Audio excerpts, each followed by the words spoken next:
Make games. Drink coffee. Hey, good morning. I'm Aaron Nemoyton, and this is Make Games, Drink Coffee, a podcast featuring conversations with game developers about their jobs, their hobbies, and whatever they're passionate about. This week, we'll be listening to some bonus cut content from the first and third episodes of the podcast. These were answers that were both too long to include in their respective episodes and too interesting to cut down into smaller pieces. First, we'll hear from Kay Purcell, currently a brand manager at Konami and previously a community manager at DeviantArt and at Red Bull's gaming division. Kay also writes her own tabletop RPG scenarios, which is where we will pick up our conversation. Has your experience with TTRPGs changed how you think about lore in video games, even that are not sort of inspired by those types of worlds? I would struggle to think of a game that has not been inspired in some way by TTRPG mechanics. It's just so maybe, like, I don't play a lot of shooters, so maybe some of the really hard, Call of Duty first person. But even those, I feel like, came out of war games, right? And war games were the predecessor to TTRPGs. So it has made me a little bit more flexible in my thinking. If only because I have run modules. I love running modules.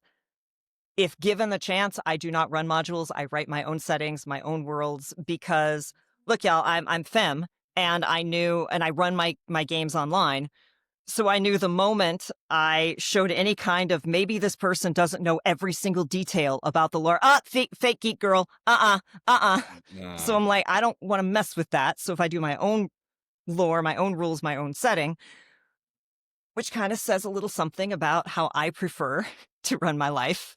But again, I look at developing TTRPGs the same way I think about running a module, which is like, this is the ideal. And if we don't get there, that's fine. I also majored in English. So I have always approached media, be it books, television, video games, with a very dissecting mind, because that was what I was taught, is like, look for the plot hook, look for the twist, figure out why was this put this way.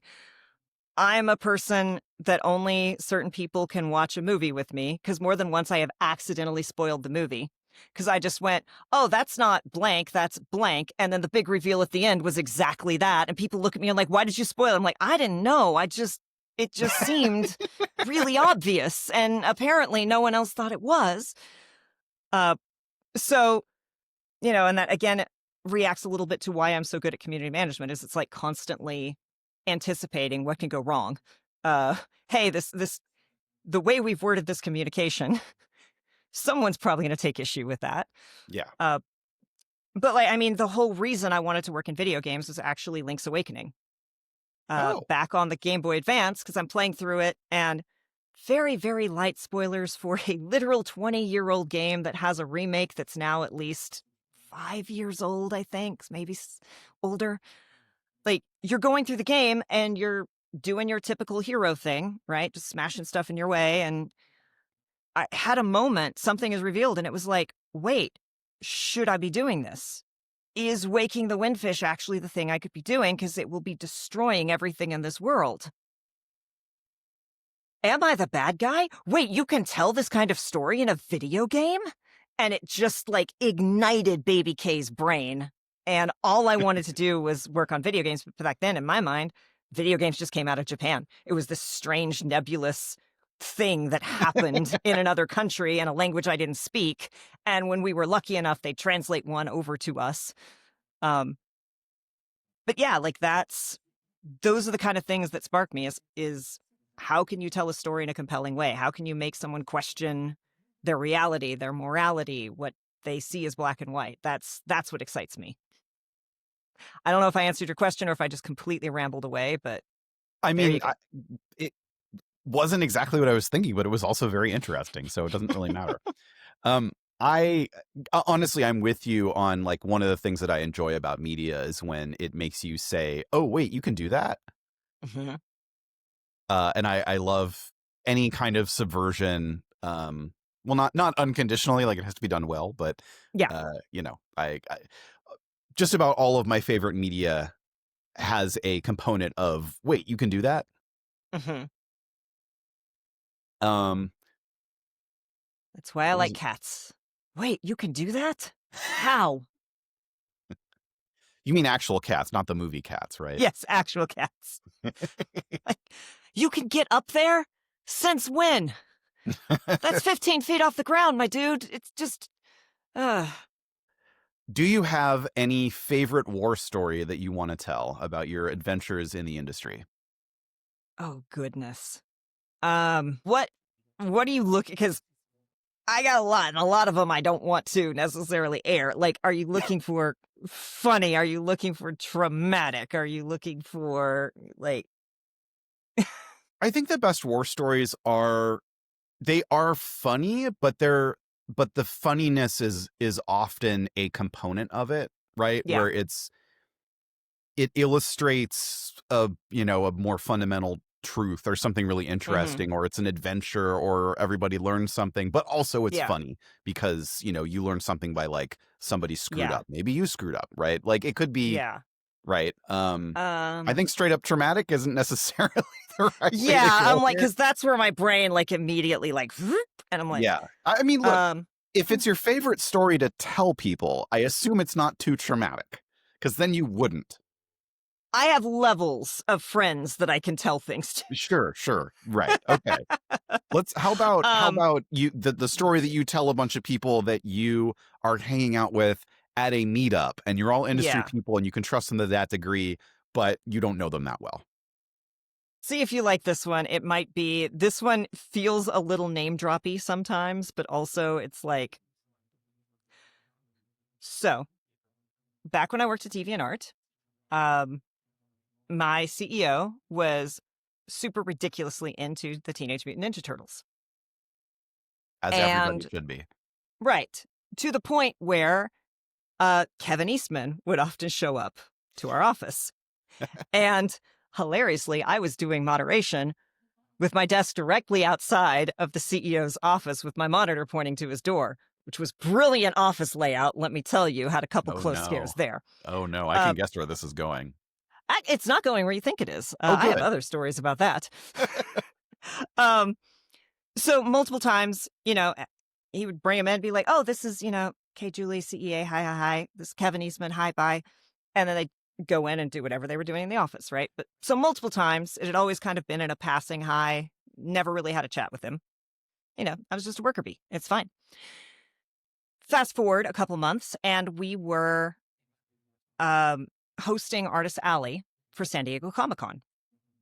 And so we'd gotten there early. We'd set everything up. We'd, gone through and made sure all the artists had carpets, padded chairs. We had little goodie bags for them, all of that, take care of people. And then we had been told, because of the Kevin Eastman connection, we had invites to the heavy metal party that night. So it's our first night at comp. We've worked the whole day, done all the setup. We hike over to this location where this is, and it's like me and my buddy Ben. And we go up, and the dude at the door, we're like, hey, okay, Ben, DeviantArt, we're on the list. And he's like, doesn't check, right? And we're like, he's like, who are you with? And we're like, well, we're with DeviantArt. We're sponsoring Artist Alley. Heavy metal, is it? And he's like, heavy metal isn't an Artist Alley. And we're like, Hmm? like, and it's just kind of just like, he's like, yeah. And so at this point, it's our first Comic-Con. Me and Ben are kind of like, we stepped to the side and we're like, so what do we do? Are we going to should we just go? Right? We're kind of doing that little, And you've been there right all day, so then. you kind of want to go, right? Yeah, we're like, it's like, let's go get some drinks, get off of our feet. And if we're just going to stand out here in the dark, right? Yeah. Like, right then, Kevin Eastman and a couple of his friends come rolling up to the door. He looks at the bouncer. He's like, hey, man, I got these two. And he's like, yeah, cool. And then he looks me in the eye and he goes, by the way, I've been meaning to tell you, I love your hair. And walks inside. And Nice. like at the same time, Ben and I both look at the door guy, right? And we're like, and he's like, yeah, go in. So like, and I promise there's an industry reason for this. And it is whenever I am interviewing for a position, especially the higher up it is, the more important this is to me. I make sure that whoever this person is interviews with someone, let me be clear, they are incredibly vital, but someone who is generally considered lower on the totem pole, right? I make sure they interview with the community manager or the QA person or the office manager because I need to know if they are rude to those people. If they treat those people poorly in an interview, they're going to be a nightmare in the office. The industry, I know so many games journalists who are now narrative designers within video games. I know narrative designers who are now department heads or creative brand managers, creative people. Never forget that this industry is large, but it's so tiny and it's so interwoven. And just remember, like, don't be rude to people because it will come back to bite you. Also, Kevin Eastman likes my freaking hair. That's awesome. Was it a good party? Was it worth it? It was pretty cool. It was a pretty neat time, and I still have somewhere in one of my background pieces. I have the heavy metal spread of Art Germ's character and Fella, the DeviantArt mascot, signed by the heavy metal crew and Art Germ from that San Diego Comic-Con. It was really cool. Nice. And then one of the final questions, what are you excited about right now? Oh goodness. Okay, I'm gonna reveal to people exactly when this was recorded. I need you all to understand that today is Silksong Day. I watched every storefront crash at 7 a.m. It made my coffee time so entertaining just scrolling that. I am not excited about Silksong. Happy Silksong Day to everyone who celebrates. I am so happy for you. It has been a wait, well worth it, I hope. I am excited about a little tiny game called Fields of Mystria. I am a farming game nerd. And this is honestly the farming game to me that challenges Stardew Valley. It rivals Stardew Valley. It's got magic. It's got all the things that I love that just push all those happy buttons. As well as lots of new cool innovations and new things to the genre. And lots of NPC personalities and character developments and cute stuff. So that has been especially as I'm unemployed, you wake up, you do all the applications, you do all the house chores, then you're like, now I could just lay on the couch and play Fields of Vista. I could just play this game and just get the serotonin release. Nice. So that is my happy place. And related, Concerned Ape just announced there will be a Stardew Valley 1.7. Gods alone know when, but I can't wait for it. I don't know what it's going to be, but I'm excited. Make Games, Drink Coffee is brought to you by me, Aaron Nemoitin. Yeah, no sponsors, no producers or editors. I'm recording and editing. I even wrote this music specifically to be talked over, like this. Anyway, I wanted to make this the game industry interview podcast I wish I could always find. Shorter and sweeter, so to speak. If you like it, I hope you'll spread the word, write a review, subscribe, all that good stuff. Okay, back to the show. The next conversation picks up with Sahil Bajaj. Sahil is a writer and narrative designer on indie games he can talk about and AAA titles that he's still under NDA about. He's also an Indian living in Dubai who loves Western media, and I'm glad I finally have somewhere to put this interesting discussion about the history and current state of the movie industry in India. To some degree, it sounds like it boils down to just there's something about the mentality or the sensibilities that appeal to you about not all Western media, but the sort of now the sort of weirder, more experimental side. I think The Lobster and The Lighthouse are good examples. I haven't seen The Lobster, but I know what the story is. And I think it's really cool that those are major influences.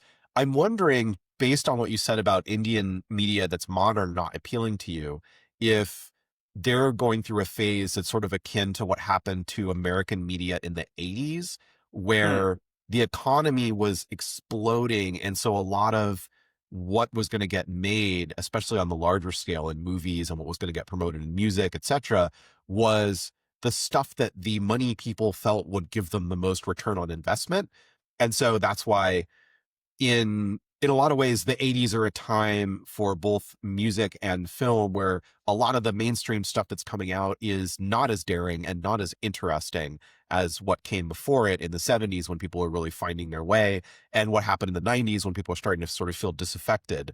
The 80s was this weird sweet spot where you had the blockbusters and you had the, Arnold Schwarzenegger movies and the hair metal and that kind of thing. And so I'm wondering if there's something similar going on in India right now, where the economy has been exploding and getting much bigger, and so the influence on what gets made sort of changes, the priorities change. Before I answer that, I need to ask, because I do not remember the timeline. When was Reagan? Reagan was the 80s. Okay. Oh, So India has a it's conservative government now, right? yeah, Modi. Shout out to Modi, man. He loves yellow, not this kind of yellow, but the other kind, saffron. So here's the funny thing. India kind of had that in the 80s too. Oh, It's weird because like a lot of our blockbusters from like that 60s, 70s, 80s era partially were inspired by Hollywood blockbusters. Like and we have and like there was a tonal shift in media where we sort of had like this more daring storytelling, like, and that was selling tickets then, right? Like I think that mentality definitely happened in India before too. But what's happening now is so coming to today, I don't know if the economy is booming. In fact, like I think globally there's some funky things going on with the economy, I feel. uh I don't think it's 2008, but it's a different beast. We don't know yeah, what it is. But regardless, India's not like on that. But what India is doing is, I feel like it's partly, Modi being like, I don't like this film, but he would say that in like an Indian accent and not probably on English because his English is not good. Uh, that's fine. But like I just don't like Modi.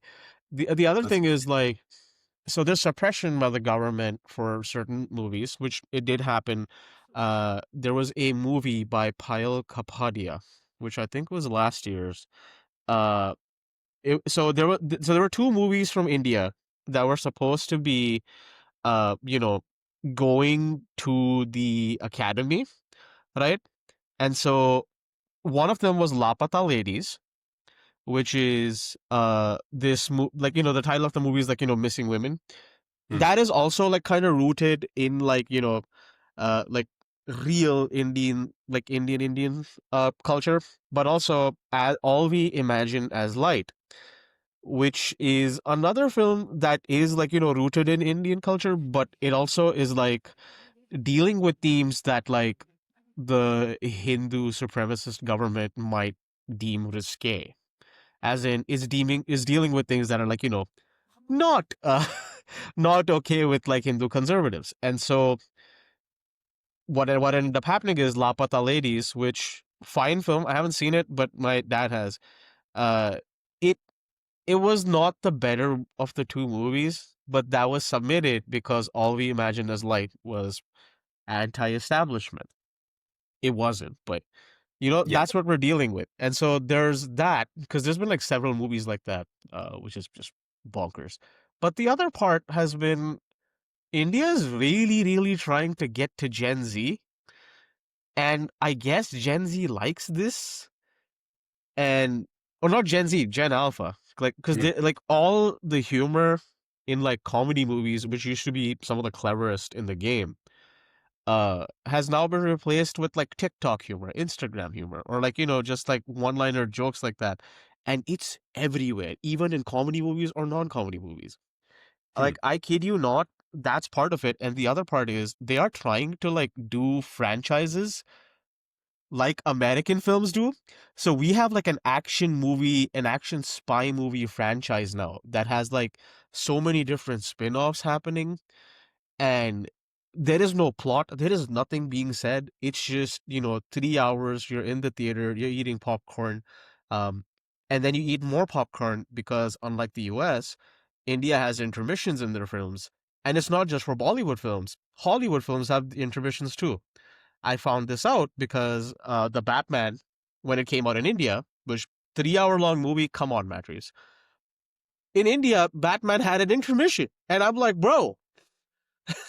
We need 3 hours. intermissions in movies here, to be honest. Like, I don't mind long They would movies. sell so many popcorn buckets, man. Like, it Yeah. would be so much money. They're leaving money on the table. Nicole Kidman could not get this many people to go to the theater. But I digress from this small segue. They're really trying to appeal to Gen Alpha because, as you introduced that question to me about like my influences being Western, Gen Alpha is also like trying to be Western.